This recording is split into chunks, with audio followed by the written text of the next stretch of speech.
भगवान की पावन कथा 7 दिन की होती है, तो यही आशा करते हैं कि सप्तम दिवस की कथा सभी प्रभु प्रेमी भगत जन अपने कानों के दोने बनाकर पीने का प्रयास करें, प्रयत्न करें, ताकि भगवान की पावन कथा जीवन में उतर जाए। जो जीव आया है संसार में जाना भी पड़ेगा। इतिहास में नाम उन्हीं जीवों का रहेगा जिन्होंने कुछ जीवन में अच्छे कर्म सत्कर्म किए हो। इतिहास में पूरा नाम रहता है। कैसा भी कर्म कर लो, बुरा कर्म करेंगे तो जीव जो है बहुत कम याद करेंगे, याद भी आएगी तो वो बुरा कर्म करने वाला था।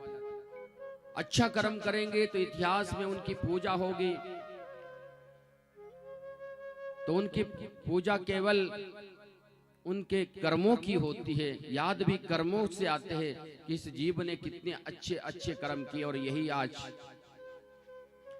पावन कथा के माध्यम से इस सप्तम दिवस से आज तक्षक आएगा, डंग लगाएगा, अपना कार्य पूर्ण करेगा। ये तक्षक सबके लिए आता है, केवल परीक्षित के लिए नहीं। परीक्षित हम दुनिया सभी है, तक्षक काल रूप में है, ये आता ही है। जिन्होंने अपना जीवन को सत्कर्मों में ढाल लिया, अच्छे कर्मों में ढाल लिया, तो मानो उनके लिए भी आता है, परंतु वो सीधे चढ़ सिंहासन और अमरलोक को चले जाते हैं। विमान पे बैठकर अमरलोक को जाते हैं। और जिन्होंने बुरे कर्म कर लिए हैं वो यहां से जो है यमराज के दूत पकड़कर नरक में ले जाते हैं। तो इसलिए सप्तम दिवस की कथा, भगवान की पावन कथा श्रवण करने लगे। और चक्रवर्ती सम्राट राजा परीक्षित कहते, महाराज आप बताओ कि भगवान की ये कितनी शादियां हो गई। रुक्मणी जो पहला विवाह आपने देखा कि बड़ा उत्सव मनाया गया, मंगल गायन किए गए, मेहंदी की रस्म पूरी की, और सुंदर सुंदर से स्वरूप भगवान के जो आपने कल चेहरे देखे, मानो आज साक्षात रुक्मणी और द्वारकाधीश उनमें प्रवेश हो। बड़े भाव से निष्काम होकर और भाव से आज मानो कि उन स्वरूपों में आज भगवान दर्शन दे रहे थे, जिन्होंने उस भाव से देखा, द्वारकाधीश और रुक्मणी के भाव से। तो भगवान की शादियां कितनी हुई? 16,108। कितनी शादियां हुई है भगवान की? 16,108। आचार्य सुखदेव स्वामी कहते इतने विवाह भगवान के हुए। परीक्षित जी ने पूछा, महाराज बताओ कि ये भगवान की ऐसे शादियां, इतनी शादियां कैसे हुई? कहा कि परीक्षित देखो, इतने विवाह का वर्णन करेंगे तो कई वर्ष लग जाएंगे, परंतु 8 पटरानियां हैं। इन पटरानियों का मैं वर्णन करता हूं, बड़े ध्यान से सुनना। रुक्मणी का विवाह के बाद कुछ समय के साथ साथ एक बच्चा द्वारका में जन्म लिया, और सुंदर सा बालक था। और उस कक्ष में जहां रुक्मणी का कक्ष है, उसमें थोड़ा सा बाहर निकली, और द्वारका में उतने समय में सम्रासुर राक्षस का आना हुआ। और सम्रासुर राक्षस ने उस बच्चे को देख लिया। वहां से द्वारका के उस बालक को पकड़कर आकाश मंडल में ले गए। जब आकाश मंडल में ले गए परीक्षित, तो आकाश मंडल से उस बच्चे को गिरा दिया। एक मछली ने उस बालक को निगल लिया। मछलियां पकड़ने वाले समुद्र के किनारे में थे। जैसे मछलियां पकड़े, कुछ हिस्सा जो है सम्रासुर राक्षस के घर में भेज दिया। वहां बेचारे एक काम करने वाली विद्यावती, उन्होंने जैसे भोजन बनाने लगी, सम्रासुर राक्षस को तो पेट से बच्चा देखा, तो उस बच्चे को स्नान करवाया, वस्त्र पहनाए। नारद जी का ना हुआ। नारद जी आए, विद्यावती से बोले, देवी ये कोई और नहीं, ये कृष्ण पुत्र है, इसका नाम प्रद्युम्न है और ये आपका पति होगा। तो हाथ जोड़कर विद्यावती कहती है, महाराज वो कैसे? कहा कि जब आपको आपके पति देव को भस्म कर दिया था, कामदेव को भस्म कर दिया था, उस समय वरदान मिला था कि कृष्ण पुत्र आपके पति होगे, तो यह आज आपके साक्षात प्रद्युम्न जो है बड़ा सुंदर बालक है के पति है। जैसे थोड़े बड़े हुए और विद्यावती और प्रद्युम्न वहां से चल पड़े, द्वारिका में प्रवेश किया, तब तक भगवान की 16,108 रानियां सामने हैं। वर्णन करने लगे आचार्य सुखदेव स्वामी जी, दूसरी रानी कैसे महाराज?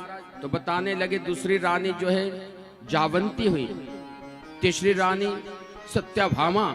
कहते महाराज ये जावंती कैसे हो गई, ये जावंत की पुत्री? तो बड़ा सुंदर वर्णन किया आचार्य सुखदेव स्वामी जी। कहते परीक्षित, ये जावंती कहाँ थे? जंगल में गुफा में जावंत के साथ उनकी पुत्री है। एक बार शत्रजित राजा का आना हुआ द्वारिका में। जब शत्रजित राजा आए तो अपनी सैंतक मणि को लेकर, और बड़ी सुंदर मणि है, गले में डालकर आए, जिसकी चमकार ऐसी लगती है कि जैसे सूर्य नारायण गले में धारण किए हैं। जैसे द्वारिका में प्रवेश किया, सब देखने लगे उस मणि को। वो मणि जो है 8 भार सोना, 8 भार सोना एक दिन में देती है, तो इतना धन मिलता है। द्वारका में प्रवेश किया, सभा में बैठ गए। द्वारकाधीश ने कहा ये शत्रजित राजा, धन ज्यादा और परिवार कम, छोटा सा परिवार है, बताओ कितने सदस्य है आपके परिवार में? शत्रजित राजा ने कहा कि एक मैं हूं, मेरी धर्मपत्नी है, मेरा भाई प्रसेन है, मेरी पुत्री सत्यभामा है। द्वारकाधीश ने कहा धन ज्यादा हो जाए तो कई अच्छे कामों में, मंगल कार्यों में लगा देना चाहिए। ये 8 भार सोना देती है जो आपने गले में मणि धारण की है। हम चाहते हमारे खजाने में जमा करवा दो, ताकि ये धन का सदुपयोग हो जाए। गरीबों के कहीं तालाब बनाना हो, कोई आश्रम बनाना हो, कोई मंदिर बनाना हो, कोई गुरुद्वारा बनाना हो, तो इन जगहों में काम आ जाएगा। अन्यथा धन झगड़े का कारण बन जाता है। जब जरूरत से ज्यादा धन होता है तो मानव अपने कामों को छोड़ देता है और मन इधर उधर भटकने लगता है। इसलिए अच्छी सलाह दी, पर शत्रजित राजा कहते हैं द्वारकाधीश हम इस मणि को नहीं देंगे। द्वारकाधीश ने कहा आपकी इच्छा। शत्रजित राजा द्वारका से वापिस हुआ, अपने राज्य में प्रवेश किया, मणि को उतार कर रखा। दूसरे दिन प्रातःकाल उनके भाई प्रसेन ने उस मणि को उठाया और उठाकर बाहर निकले। जैसे उस मणि को लेकर चले तो जंगल की ओर जब गए तो एक सिंह आया और प्रसेन के ऊपर प्रहार कर दिया। घमासान प्रहार हुआ, युद्ध हो गया। घमासान जब युद्ध हुआ तो प्रसेन की मृत्यु हो गई। उतने समय में जावंत जी आए। जावंत जैसे ही देखा कि वहां युद्ध हो रहा तो सिंह को प्रहार किया। प्रहार करने के साथ साथ जो उस मणि को लिया और गुफा में प्रवेश कर गए। गुफा में जब प्रवेश कर गए उस मणि को अपनी पुत्री जावंती के पास दे दिया। अब जावंती को क्या मतलब कि कितना सोना देती है, कितना धन है, वो तो खिलौने की तरह उसको वहां अपने पास रखकर खेलने लगी। तो इसलिए आज शत्रजित राजा को जैसे पता चला, शत्रजित राजा ने कहा कि महाराज मेरे भाई प्रसेन की मृत्यु हो गई। बिना सोचे विचारे जीवन में कभी फैसला लेना हो तो एक बार नहीं अनेक बार सोच लेना चाहिए कि हम गलत तो नहीं कर रहे हैं। और शत्रजित राजा ने जल्दी से फैसला दिया कि देखो किसी और ने नहीं मारा मेरे भाई को, केवल किसने मारा है? कृष्ण ने। क्योंकि कृष्ण ने इस मणि के बारे में चर्चा की और कृष्ण ने ही कहा कि द्वारका में इस मणि को रख दो, तो मेरे भाई को जो आज द्वारकाधीश ने मार दिया। कृष्ण को पता चला, पता चलते ही वापिस आए और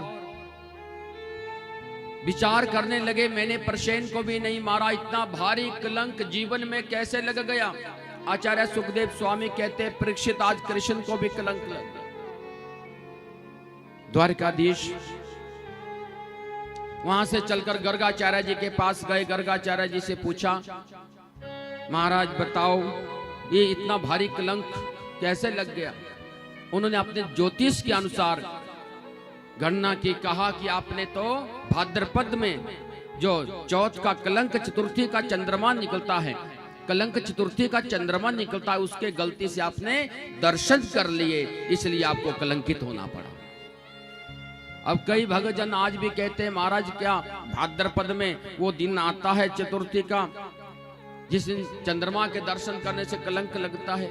हम कह देते हैं कि आपने एक बार जरूर देखे, फिर पता चले आपको कि इतना भारी कलंक लगता है। भगवान को भुगतान देना पड़ा, भगवान को कलंकित होना पड़ा। इसलिए ये जो ज्योतिष होता है और जो नियम बनाए हैं, ये शास्त्रों विधि से नियम बनाए हैं। तो आज मेरे प्रभु गर्गाचार्य जी ने पूजा पाठ करवाया और फिर भी बड़ी चिंता में है, भारी चिंता में है। तो भारी चिंता में होकर जंगल की ओर चल पड़े। जब जंगल की ओर चल पड़े, अपने सैनिक लेकर जंगल में प्रवेश किया। और जब जंगल में प्रवेश किया तो चलते चलते आगे बढ़े। आगे बढ़कर देखा कि बड़े निशान दिखाई देने लगे युद्ध के, कि यहाँ किसी भारी युद्ध हुआ है। सैनिक वहां रोक दिए और मेरे प्रभु गुफा में प्रवेश हो गए।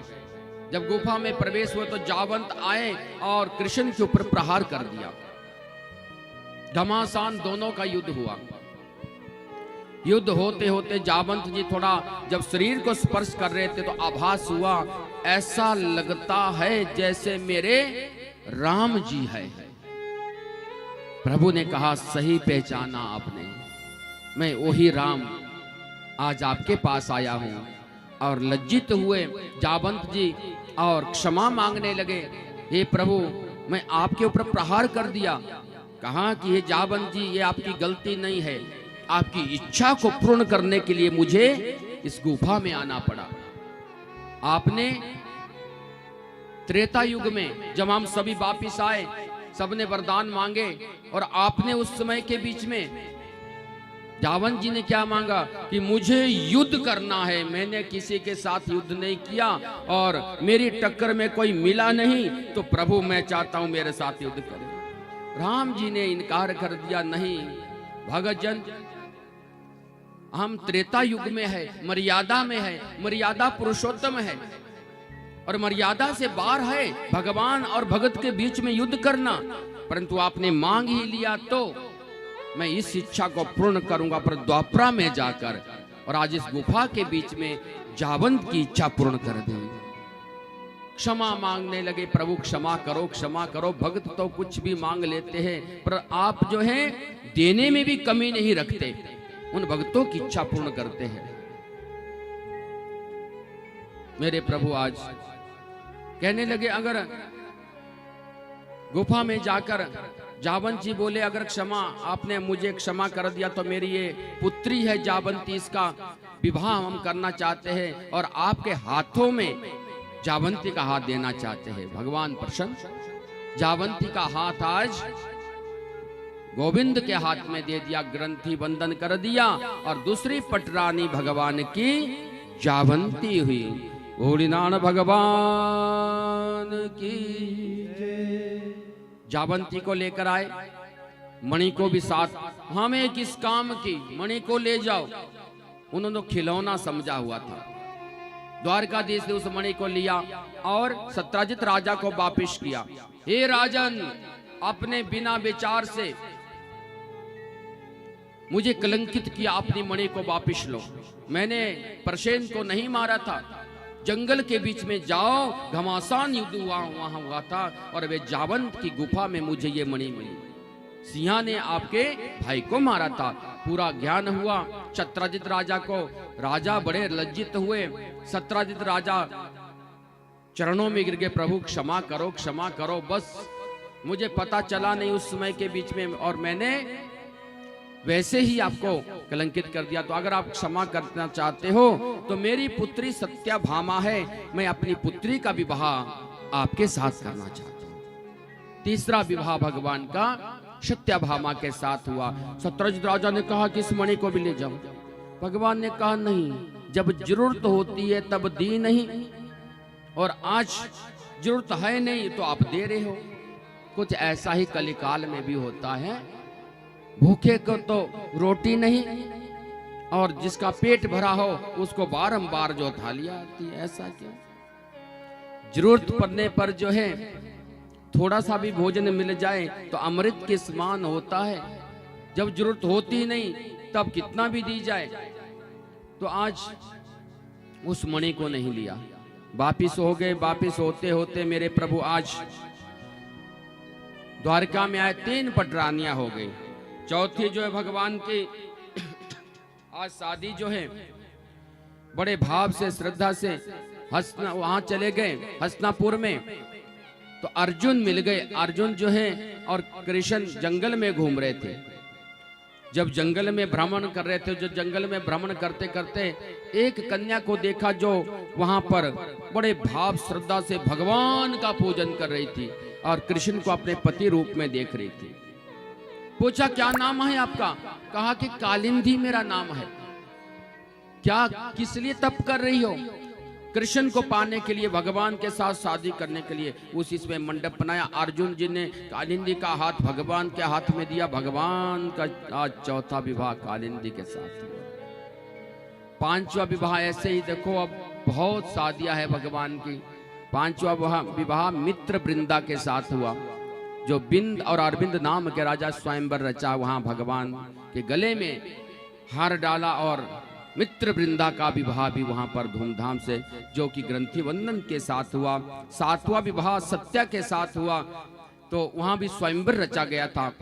तो उस स्वयंवर के बीच में राजकुमार जगह जगह से आए कि कहा ये नाक में जो रस्सी डाल देंगे 7 पहलों को, उसके साथ आज सत्या का विवाह कर देंगे। कन्हैया गए और एक साथ रस्सी डाल दी और उनके गले में फूलों की माला डाली और सत्या का विवाह आज मेरे प्रभु के साथ हुआ।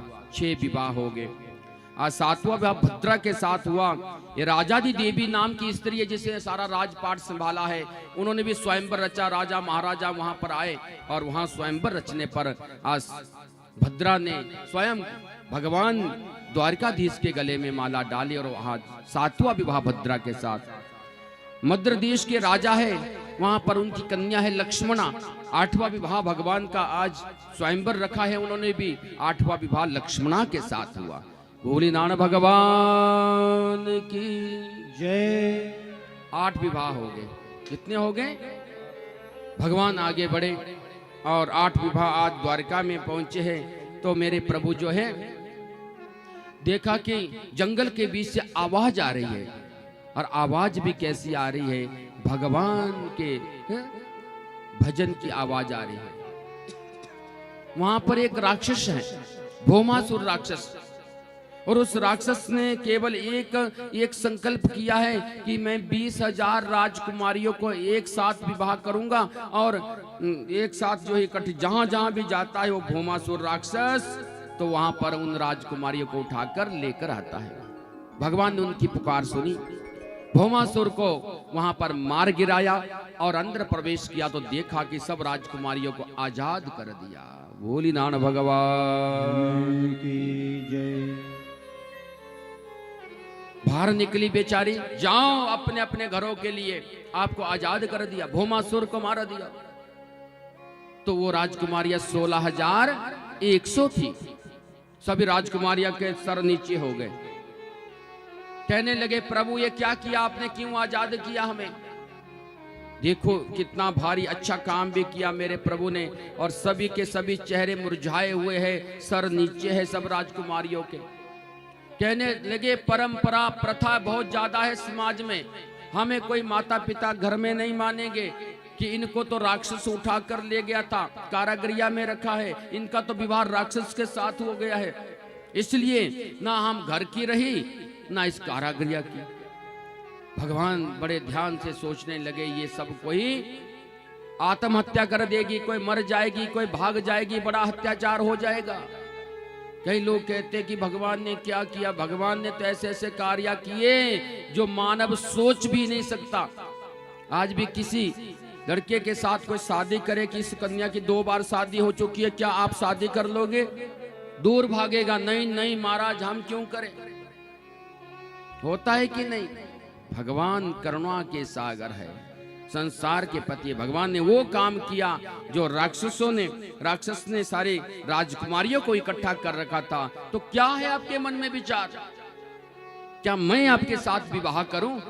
देखो, भगवान ने एक समाज में एक पाप को बचाने के लिए, जो दर दर ठोकरे खाने वाली और राजकुमारियां ना जाने कहां कहां जाती, भगवान ने निर्णय लिया कि अगर मैं शादी कर लूंगा, मेरे में सामर्थ्य है, तो मेरे प्रभु द्वारकाधीश ने सभी राजकुमारियों के साथ शादी करने में, आज उसी लगन में, उसी समय में, और वहां पर सबको कह दिया कि मैं आपके साथ शादी करना चाहता हूं। सब राजकुमारियों के चेहरे खिल उठे और सब मुस्कुराने लगी, गदगद हो गई कि आज हमारे कृष्ण हमारे पति बनेंगे। मानो भगवान ने कितना अच्छा कार्य किया समाज के लिए, नगर के लिए, विश्व के लिए। कोई आज रोडों में होगा ऐसा जीव जो इतना बड़ा निर्णय लेगा? तो भगवान को कमी नहीं थी। 8 तो पटरानियां घर में थी, परंतु एक पाप को नष्ट करने के लिए इतना का अच्छा कार्य किया। एक ही लगन में, एक ही मुहूर्त में 16,100 राजकुमारियों के साथ विवाह किया और द्वारका में प्रवेश कर गए। भोलेनाथ भगवान की जय।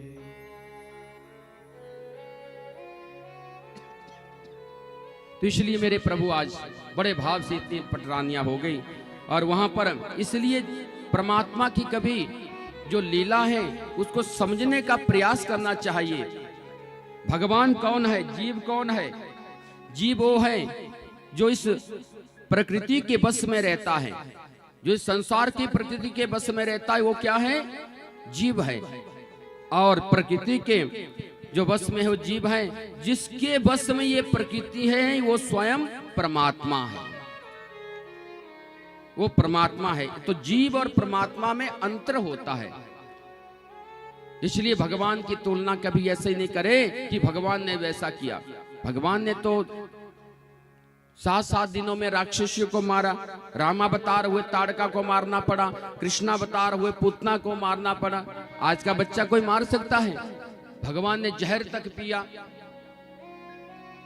तो लीलाओं से वर्णन मिलता है कि भगवान ने क्या क्या नर रूप में अच्छा किया, वो हमें सीखनी चाहिए। द्वारका में आज चहल पहल हो गई। रुक्मणी ऐसी रानी है जिसको कभी क्रोध नहीं आता। भगवान ने परीक्षा भी ली और कभी वहां पर किसी को भी क्रोध नहीं आता। बड़े भाव से, बड़ी श्रद्धा से आनंद ले रहे हैं। सत्याभामा थोड़ा क्रोध करती है क्योंकि बहुत बड़े राजा की पुत्री है। भगवान देखते हैं कि जब क्रोध आता है तो बड़े प्रेम से वहां पर जो है मेरे प्रभु उनके साथ बातचीत करते हैं। तो इसलिए आज एक पांडवों के राज्य में जाकर, हस्तिनापुर में जाकर राजसूय यज्ञ रखा, जिसमें सभी राजाओं को बुलाया गया। जब पता चला कि जरासंध ने 20,000 राजा को कैदी बना रखा है, तो उसी समय के बीच में उन्होंने देखा कि अब 20,000 राजा कैसे आएंगे। तो उस यज्ञ को पूर्ण करने के लिए श्री कृष्ण, अर्जुन और भीम तीनों ही भेष बदलकर ब्राह्मण भेष बनाया, जरासंध के राज्य में पहुंच गए। मानो तीनों ही जरासंध आए और तीनों को प्रणाम किया। आओ आओ ब्राह्मण देवता, आपने तो बहुत अच्छा कार्य किया है और मेरी तो विजय प्राप्ति ही ब्राह्मण देवताओं के द्वारा हुई है, इसलिए बहुत अच्छा कार्य किया है। आओ, आसन लगाए, जलपान करवाया और बताओ भोजन। तो कृष्ण ने कहा कि हम तो आए हैं, पर आप अपना तो कार्य कर ले। किस लिए आए हैं महाराज? कुछ चाहिए? हाँ हमें चाहिए, परंतु पहले वचन दो, संकल्प दो। जरासंध से संकल्प ले लिया, वचन ले लिए। जब वचन हुए तो क्या मांगा? अब मांगिए, राज्य में बहुत कुछ है, परमात्मा की बड़ी कृपा है, मांगो क्या मांगना चाहते हैं। कन्हैया ने कहा कुछ देना ही चाहते जरासंध तो युद्ध दे दो, युद्ध चाहिए। जरासंध मुस्कुरा गए, नहीं नहीं, आप ब्राह्मण नहीं हो सकते। ब्राह्मण होते तो युद्ध नहीं मांगते। आप क्षत्रिय है, अपना परिचय दो। परिचय देने लगे, मैं कृष्ण हूं, अर्जुन है, भीम है। जरासंध ने कहा मैं तो समझ चुका था कि आप तो बड़ा षड्यंत्र रच के है, पर वचन के अधीन है, कोई बात नहीं। देखो किसके साथ युद्ध करना चाहते हैं। तीनों बैठे हैं। कहा कि अब अर्जुन तो दुबला पतला है और कृष्ण तो पहले ही रण छोड़कर भाग गया था, इन दो के साथ तो क्या युद्ध करना है, तीसरे को लाओ, भीम को। आज ये मेरी टक्कर का है, हम दोनों युद्ध करेंगे और घमा